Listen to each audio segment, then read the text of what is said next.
Damon and I met Damon through Kurt, and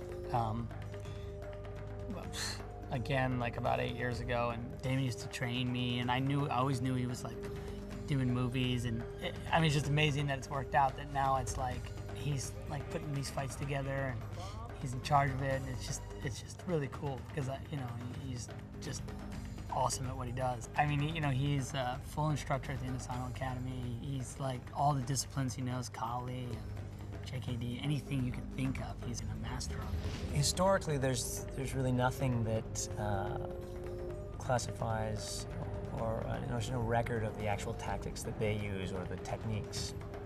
So what we did was looked at a lot of the fighting methods that we've trained in over the years, the weapon-based systems specifically, which are the heavy Filipino influence, Thai, Indonesian, Japanese, Chinese, even European. We kind of had a look we wanted to do, how we wanted to do the two-man, kind of watching each other's back, and how Spartans fight as a unit together.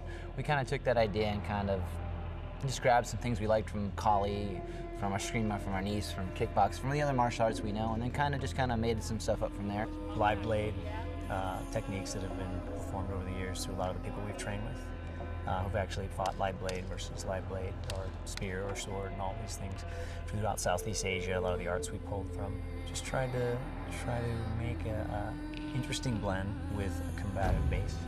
And we just kept going back and forth between what he thought it was, what the comic book, what we think the comic book would have looked like if it was, you know, if it came to life.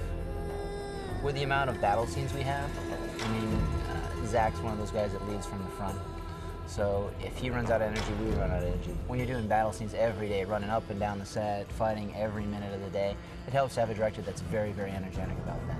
His physicality it's priceless, because he really understands what is possible, what's impossible, how long it takes to do certain action. It's very handy to have a director that understands action from a performer's point of view. It's priceless to have that connection with the director. Everybody learned together, improved, and got the style, and we became one, as we say, single, impenetrable unit. And I think that the action in this is going to be mind-blowing, and that came from Chad and Damon, who put me through so much, but gave me so much. He was talking about, well, I want to stop doing this, and I want to get on a routine for this, and he was just an all or nothing. He said, you know, as long as I get on this routine, and you tell me what I need to do for the weapons training, or, you know, myself and Chad, or whatever regiment we put him on, he's focused, and he's been great. We had 6 weeks with the actors before we started principal photography. They lifted, they fought, they trained, they swung the swords, all as one. I mean, it wasn't a special training for the actors and for our guys and for the Canadian stunt guys. Everyone trained together. When you see some of the shots that Zach did, they're uncut. It's 45-second steady cam shots with a lot of them. I mean, the training paid off. I mean, they fight as a team. They train as a team.